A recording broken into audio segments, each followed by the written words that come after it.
Hello everyone, मैं आकांक्षा आप सबका स्वागत करती हूं अपने इस ज्ञानवाणी कार्यक्रम में। अब जानते हैं कुछ अहम खबरों को। अरावली क्षेत्र में वृक्षों को बांधी गई राखियां। रक्षाबंधन की पूर्व संध्या पर महिलाओं और बच्चों ने वृक्षों को राखी बांधी तथा अरावली जंगलों की रक्षा करने की शपथ ली।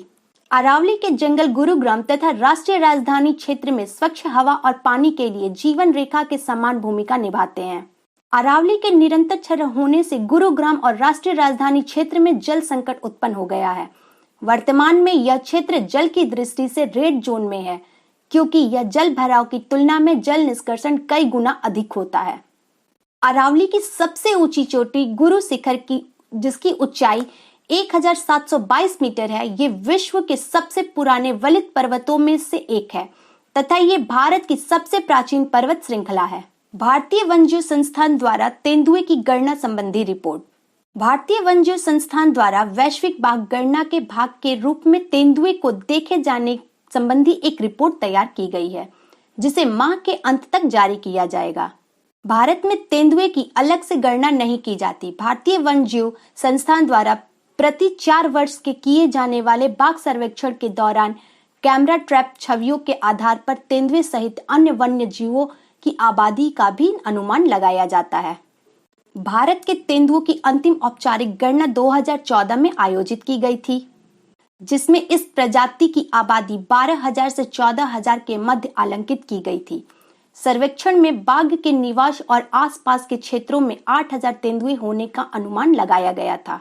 पीने के पानी में फ्लोराइड आयन का पता लगाने और फ्लोरोसिस संबंधित विकारों से बचने के लिए उपकरण मुक्त एक साधारण पेपर स्ट्रिप आधारित तकनीकी DST department of science and technology विकसित की गई है।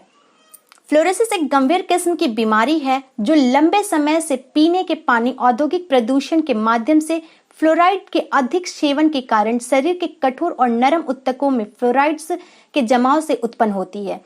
यह डेंटल फ्लोरोसिस, कंकाल फ्लोरोसिस और गैर कंकाल फ्लोरोसिस के परिणाम स्वरूप होता है। पानी में फ्लोराइड की आसान पहचान सार्वजनिक स्वास्थ्य के खतरों को रोकने में मदद कर सकती है। विज्ञान और प्रौद्योगिकी विभाग भारत सरकार के एक स्वायत्त संस्थान नैनो विज्ञान और प्रौद्योगिकी संस्थान के वैज्ञानिकों ने पीने के पानी में एक उपकरण मुक्त फ्लोराइड आयन का पता लगाने का एक प्रौद्योगिकी को विकसित किया गया है। यह फ्लोरोसिस आधारित विकारों से बचने में घरेलू उपयोग के लिए विकसित किया गया है, जिसमें किसी विशेषज्ञ की जरूरत नहीं होगी। स्वच्छ भारत क्रांति पुस्तक लॉन्च की गई। श्री अय्यर पेयजल और स्वच्छता विभाग के सचिवों द्वारा संपादित पुस्तक द स्वच्छ भारत रेवोल्यूशन का हिंदी अनुवाद द स्वच्छ भारत क्रांति है। पुस्तक को 4 प्रमुख खंडों में व्यवस्थित किया गया है, जो स्वच्छ भारत मिशन की सफलता के 4 प्रमुख स्तंभ हैं: सार्वजनिक वित्त पोषण, राजनीतिक नेतृत्व, भागीदारी और जन भागीदारी।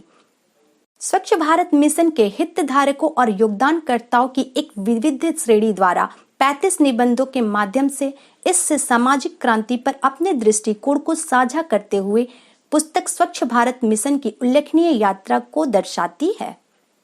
इसमें अमिताभ कांत, अमिताभ बच्चन, अरुण जेटली, अक्षय कुमार, बिल गेट्स, रत्न टाटा, सदगुरु तवलीन सिंह द्वारा लिखित निबंधों का संकलन है। आप इन निबंधों से जान सकते हैं कि कैसे भारत में केवल 5 वर्षों में 50 करोड़ से अधिक लोगों ने शौचालय का उपयोग करना शुरू किया है और खुले में शौच करना बंद कर दिया। स्वच्छता अपने आप में ही बहुत सारे बीमारियों का इलाज है। स्वच्छता अपनाएं, स्वस्थ और निरोग बने। कोरोना से बचाव के लिए 20 सेकंड तक हैंड वॉश और 2 गज की दूरी का पालन करें। आज के लिए इतना ही, फिर कल मिलते हैं नई जानकारी के साथ। Thanks for watching my video.